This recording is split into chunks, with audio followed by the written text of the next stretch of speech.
On Tech News Today, IBM's new chip is breaking a law, Moore's Law. Plus, American Express is getting into digital payments, and Facebook finally puts users in control of their news feeds. It's all coming up next on Tech News Today. This is Twit. Bandwidth for Tech News Today is provided by Cachefly at CACHEFLY.com.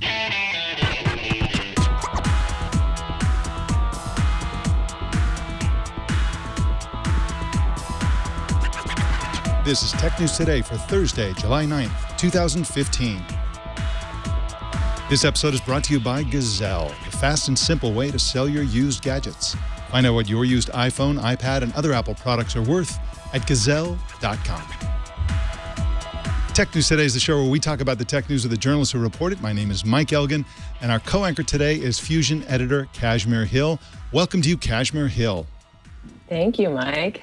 Now, you wrote a really interesting piece. You actually went undercover to find out about a startup called Invisible Girlfriend / Boyfriend.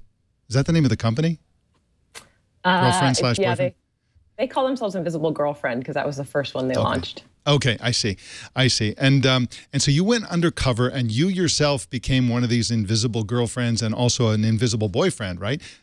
Can you tell us what this whole story is about? What did you do and what did you learn? Yeah, so Invisible Girlfriend Boyfriend is a service that will supply you with a virtual significant other, so you can pretend like you're in a relationship when you aren't. At least that was the plan when the founders first launched it. And when people first signed up for it, they assumed that it was just because you were creating a girlfriend or creating a boyfriend, they thought it was a bot. But the service actually gets its girlfriends and boyfriends from a company called Crowdsource, which is a lot like Amazon's Mechanical Turk.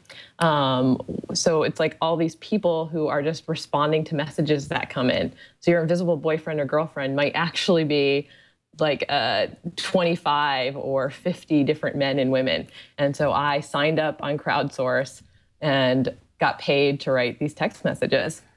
Unbelievable. And I didn't get paid very much. How much did you get paid for this? I was paid 5 cents per text message. Wow. So, but if somebody's in a country with an entirely different economic situation, in a place where you could rent an apartment, say, for $200 a month or something like that, this could actually be a reasonable source of income. Yeah, I mean, this is like what these crowdsource sites are all about. And that's what was really interesting to me, is really seeing how the crowdsource worker economy functions. So yeah, but when I talked to somebody else who actually worked for the service, she is a widow who lives in Texas, and she just likes, when she's watching television, to sign on to Crowdsource and look at these messages coming in and respond to people.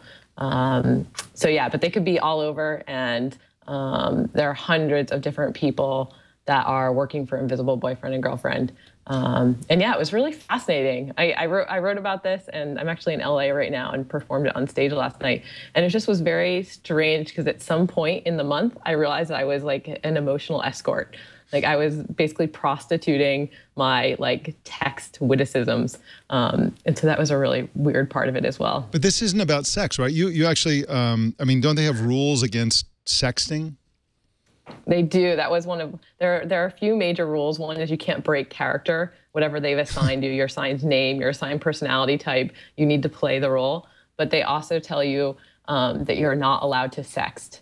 So if it gets too raunchy, you're supposed to flag it. And you can't send photos to the service. They're blocked. So interesting. Now, you mentioned that you performed this on stage. This is, you did Invisible, wouldn't an invisible girlfriend just be an empty stage? How did you perform this? I was a visible speaker talking about Invisible Girlfriend. But yeah, I told this audience about how I went about doing this, and there were slides. I actually created my own Invisible Boyfriend to start out, just to see what the process was like. And I took inspiration from my favorite show. So my invisible man was Jon Snow, and his interests include wolves and manning the wall. And that's an easy one too, because it's just a dead guy, right, at this point? Spoiler alert, Mike.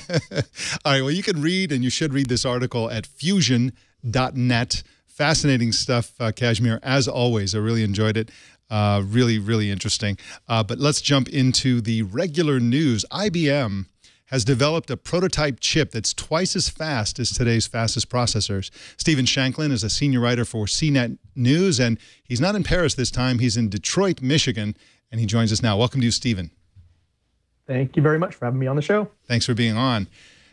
Now, do we know where this chip is headed? Before we get into the details of the technology, is this going to be for mobile devices? Is it going to be for data centers? Where is this thing going? Okay, so what they have developed so far is chip technology and a prototype chip. So this isn't an actual product that's going to ship in a server or a smartphone or anything like that. This is the manufacturing process that they've got buttoned down now. This is a project led by IBM Research, but includes some other heavy hitters like Global Foundries, which is a chip manufacturing company, and Samsung Electronics, which you've heard of course, because they do smartphones and chips for smartphones and many other things. So this is a manufacturing process. This won't actually hit the market for another 4 years or so probably, but this is basically an essential step to bringing this to market. It will show up in all kinds of different devices when it does show up. And what will it mean for those devices? Does this mean even smaller, even faster? Yep, it's exactly what it means. So Moore's Law says that the number of transistors, these little tiny electrical on-off switches that you make a microprocessor out of, the number of transistors doubles every 2 years. So this is a manufacturing process that's 2 generations out from today's process. So that means you get 4 times the number of transistors on a given amount of surface area. So that means you get more processing power for a certain size chip.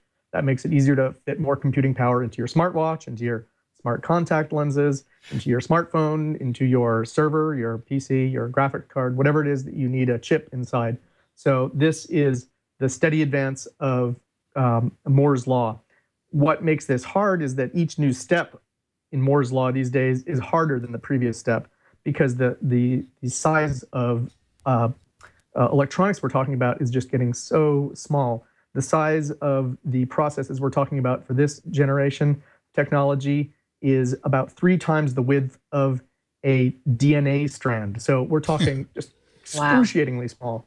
Wow, that's absolutely incredible. Now, where does IBM fit into the hierarchy of advanced technology in chip manufacturing? We've got Intel, you've got Samsung, you've got all kinds of manufacturers these days. Are they sort of leading the pack, or are they more or less in line with what's happening elsewhere in the industry?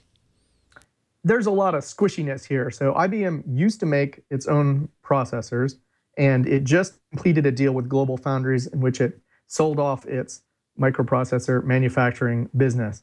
IBM decided it was not one of the companies that was going to be able to stay at the forefront.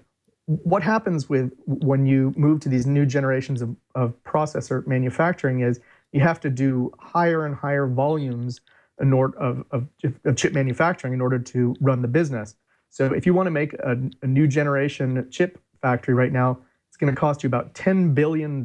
So this is a very small club. So what that means is over the years, the number of chip makers has been shrinking and shrinking and shrinking. You see alliances of different companies, kind of throwing their lot together. Intel is still probably the leader in this industry, but they haven't said anything about how they're going to do their 7 nanometer process. That's this 2 generation out technology. So IBM looks like it's pretty well positioned, but it's still at this point, this technology is going to be brought to market by other companies. So Stephen, over the last really year, people have been writing that Moore's Law was dying or dead. This makes it look like that maybe is not the case? I think if you look at the literature, people have been writing that Moore's Law is dying or dead for probably at least 20 years now. They keep injecting new life into it. As I say, it's getting harder to take the new steps, but people keep taking those new steps. We're down kind of now to 3 major chip manufacturing companies. There's Intel, there's TSMC, Taiwan Semiconductor Manufacturing Corporation, and then there's Samsung, which is part of this alliance with IBM. These are the 3 big chip makers standing. There used to be dozens of chip makers. So what's happening as Moore's Law gets harder to follow is fewer and fewer companies have been able to participate in actually making the chips. But the material scientists, the engineers keep on coming up with new ways to shrink the transistors farther and farther. We will be running out of steam in something like maybe a decade or so. I think there's pretty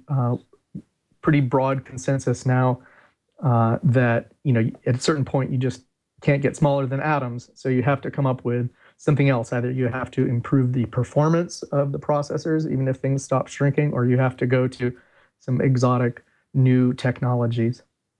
It's all very fascinating. Stephen Shankland is at news.cnet.com, and you can follow him on Twitter at STShank. Thank you once again, Stephen Shankland, for joining us on Tech News Today.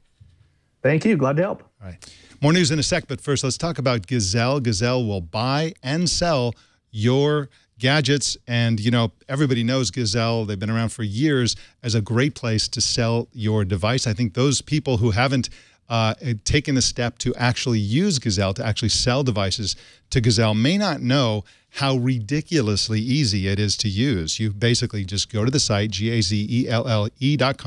You can sell or buy. It's your first choice when you get to the site. If you go into sell, you can choose an Android device or an iPhone, or you can choose even sort of a tablet or even an iPod. They'll buy your old iPod.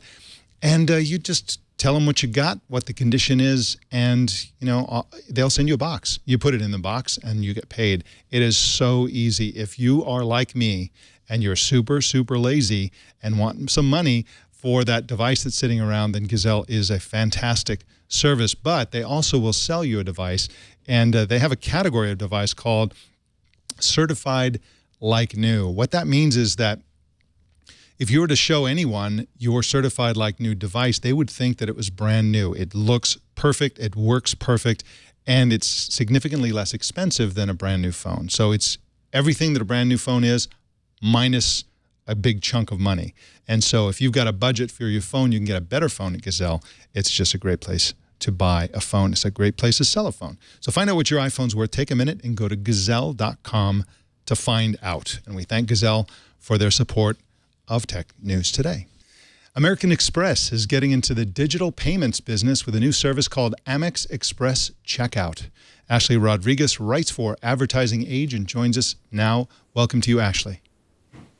Hi, Mike. Thanks for having me. Thank you for coming on the show. I think this is your first time. Now, what is Amex Express Checkout exactly? Is this more comparable to Apple Pay or to something like PayPal? It's pretty comparable to something like PayPal. So basically, you have one login, and it allows you to make purchases online using that. So in American Express's case, you would use your AmericanExpress.com login to make purchases on a Gap brand website. If I'm on OldNavy.com or something like that, I can make purchases using my American Express login rather than having to put all of my card information and shipping information over again. Ashley, how are they handling the security around this? If somebody steals your username and password for the Amex site, does that mean they can go on a shopping spree with the sites that are participating with this? Well, it's pretty similar to what some of the other companies are doing, which is using tokenization, where in which you're not really sharing the credit card information yourself when you make these transactions. You're sharing a tokenized ID that is connected to that. So the credit card information, your personal data, is kept pretty secure. Now, you mentioned that American Express card holders are automatically enrolled and just use their existing ID information. Can people without American Express cards use this at all, or is this exclusively for card holders? No, this is exclusive for U.S. American Express card holders, and specifically those who are signed up on AmericanExpress.com. So if you're a card holder but you haven't registered for the website, you would then have to go register for AmericanExpress.com to be able to use this because it uses those credentials. And Ashley, is this something that other credit cards might start doing, or is this something unique that American Express can do? Well, other credit card companies already have. Visa has a similar service called Visa Checkout. One of the differentiators here is that American Express issues all of its own cards directly to consumers, so consumers already have American Express logins. If I'm Visa, I issue my own cards, but I also issue cards through intermediary banks like Chase or TD Bank. So customers may have logins for those individual banks rather than AmericanExpress.com. So what American Express was able to do was leverage all of the existing login information that it already had and allow those people to just extend that over to American Express checkout, where in some of these other services that exist, you have to actually go on and enroll and add your cards. That's the case with a lot of the digital wallets that are out there. And for things like PayPal, you actually have to go in, create another account, and then add all of your different credit cards and bank accounts that you want to use to make payments. So I think that's what American Express was really trying to do to set itself apart, because the service itself is not new. You know, mobile payments and online payments there are a lot of platforms that allow you to do that. But I think that's the biggest thing that sets this service apart. You also mentioned a partnership with Stripe. Can you talk about that? Sure. Stripe is a company that works with different businesses, a lot of small and medium-sized businesses, to allow them to accept online payments. So American Express is working with Stripe so that anyone who uses this platform would also be able to use American or accept payments using Amex Express checkout. So this really just adds to the number of merchants that can use it, and expands the number of consumers who are shopping at these places and then can use American Express checkout. Ashley, when you think about credit card technology and the idea that we walk around with these like plastic cards that have a bunch of numbers on them, it seems like a really kind of antiquated way of making payments. Do you think that this is showing us kind of a future of what credit cards are going to be like, or what payments are going to be like? Are we going to get rid of those plastic cards in the same way we've kind of like gotten rid of the fact that you have to remember someone's phone number? Well, it's definitely something that a lot of financial institutions and tech companies are thinking about, and we're seeing this with all of the different services from Apple Pay, which is really a point of sale payment system, Android Pay, all of the digital wallets that exist. But then financial companies are also thinking about ways to move beyond the password, and things like biometrics, being able to, Apple does it right now. You're able to use your thumbprint to authenticate yourself. So it's a way to also add security by doing things that go beyond numbers and passwords that we can forget or can get lost or other people can hack, and do stuff that is really unique to this individual person. So it's definitely a space that's exploding right now, and I'm interested to see where it heads. Wonderful. Ashley Rodriguez is at adage.com. That's the Advertising Age website. And on Twitter at Ashley R. Reports. Thank you so much for joining us today, Ashley. Thank you. Facebook changed how its news feed works to give users a lot more control over it for a change. Christina Bonnington is the tech editor at Refinery29 and joins us now. Welcome, Christina. Hey there. Now, how did Facebook change their news feed controls exactly? I mean, I know that you could, in the past, have some effect on your controls, but what's different now? Yeah, so the main thing that Facebook did is, starting with its iOS app, is it gave you a new place where you have 4 things that you can control. You can control who you see first in your newsfeed. You can unfollow people if you don't want to see their posts. You can refollow people, and it offered a new way to discover new pages to follow. And the biggest change right there is the option to prioritize who you see first in your newsfeed. So what Facebook did is now you can star different people that you follow, and those people's posts are going to show up at the top of your newsfeed. So no matter when or what they update, you're going to see that first when you log into Facebook. And then after that, you're going to see the regular newsfeed that Facebook always serves up to you algorithmically. So, Christina, I've gotten the sense from various surveys and just writing about this that there are a lot of people who use Facebook who don't understand that there's an algorithm that determines what they see, and that they're not just seeing everything their friends post. How hard do you think it's going to be for Facebook to explain what is happening here, given that a lot of people don't understand how their Facebook newsfeed is curated in the first place? Yeah, I definitely get the sense that Facebook is having troubles with that as well. And so I think that this is the first step in their addressing that and trying to make these controls just super easy, very plain. The controls in the iOS app are very clear. And it's also kind of dispelling some confusion around some features that they've had for a while, which is the ability to unfollow people. So it's, when you think of unfollowing someone, you think, oh, that's the same thing as unfriending them, and it's actually not. And so with these new Facebook controls, you can see who you've unfollowed, and so that just means that you won't see their posts in your news feed even though you still follow them. And then it also gives you the ability to clearly follow them again if you change your mind. You can see who you follow, who you don't follow, and you can adjust that as at will. So say you have someone that you're following that went on vacation, they're just posting all of these pictures from their trip to Hawaii, and you're stuck in your cubicle and you don't want to see that. You can unfollow them temporarily and then follow them back again once they're done with their vacation. And I think you wrote there's one feature where you can star someone so that you see everything that they write or everything that they post. Yes, exactly. So if you star people, you'll see those people's posts right at the top of your newsfeed when you log into the app or a Facebook website.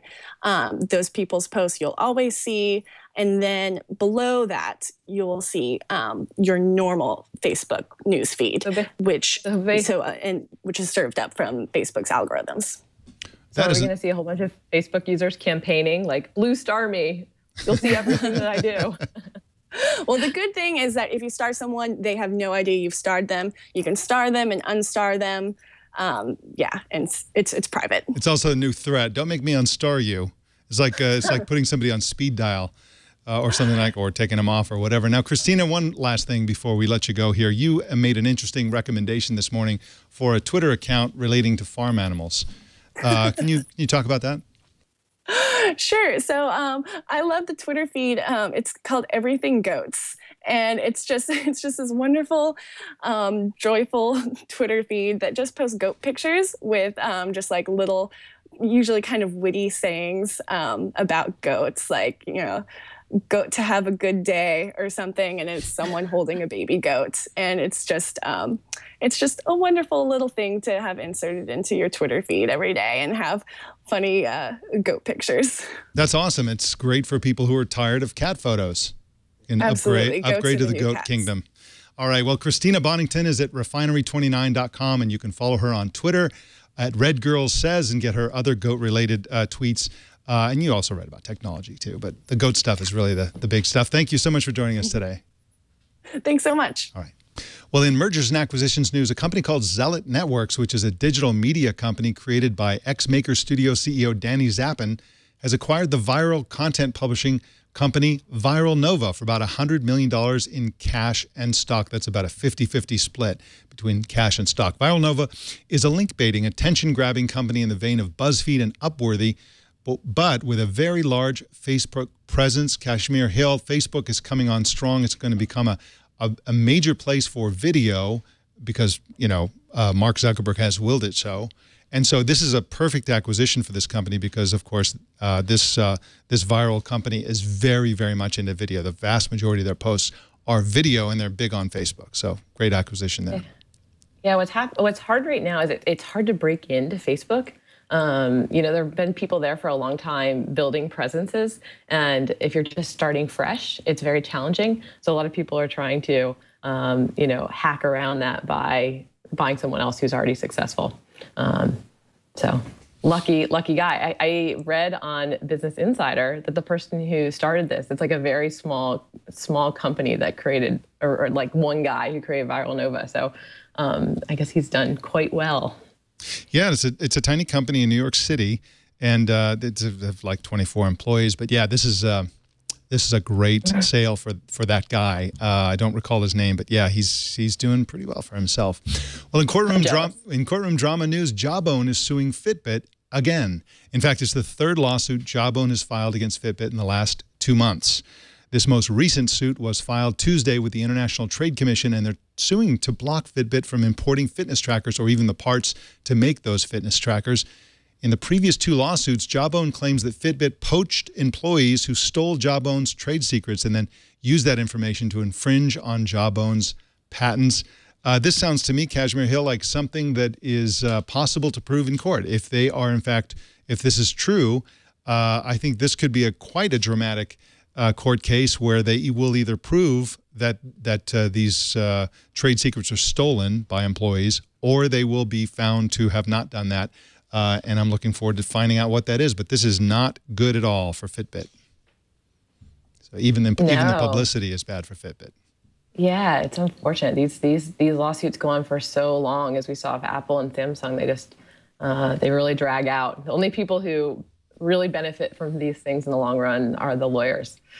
Yeah, that's true. But it's also, you know, people feel uncomfortable about litigiousness and lawsuits in general. But where would we be without it? We're trying to have a civilization here, and I really think the lawsuits are underappreciated as a way to resolve conflicts that companies have and people have and so on. But that's just my view there. Before we move on, you had mentioned something that I want to talk about briefly and also ask our audience to help us with. You mentioned a colleague of yours wrote an article about the Apple Watch actually physically burning her wrist. Can you tell us briefly about what that story is all about? So this is, it didn't burn her, but she was writing about people are starting to tweet that their Apple Watch is burning them. And so there's 3 or 4 people who have tweeted these photos where you can see that the Apple Watch actually in one case burned a circle in a kind of this guy's hand. Another woman who was working out and she felt it starting to burn. And when she took it off later, she had these bubbling blisters underneath. So it seems like from the people that we talk to, it seems like it's happening when people are exercising, which is unfortunate because Apple Watch is a fitness tracker. And obviously, you know, Apple sold millions of these things, and this is just a few reports. But it seems like it's a problem for some users. So if you have an Apple Watch and it is burning your wrist, let us know and take a picture of your injured arm and send it to us at tnt@twit.tv. I'm curious to see if this is as widespread as it could be and find out if any of you have that problem. Well, our TNT fan of the day is Chris Funkaround in London, who posted this picture on Twitter. He's having breakfast in the kitchen with his son. And, of course, Tech News Today is part of this complete breakfast. And that kid is hitting the bottle pretty hard there. That is awesome. I'm glad he's learning about technology with us already. That's wonderful. That's right. We have a very young audience.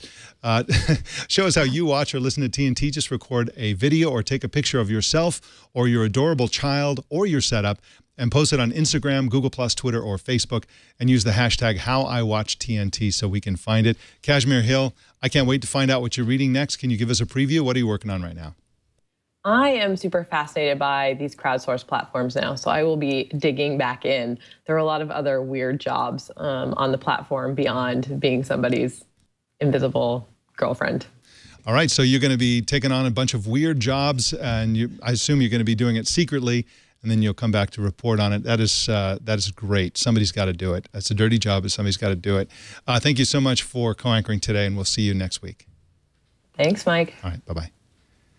You can subscribe to Tech News Today on YouTube. Just go to youtube.com/technewstoday and click the subscribe button. You can choose your favorite way to subscribe at twit.tv/TNT. You can also watch us live every weekday at 10 a.m. Pacific, 1700 UTC at live.twit.tv. I'm sorry, that's the old one. It's twit.tv/live. I don't think you'll find it in the old one. Who knows? Maybe you will.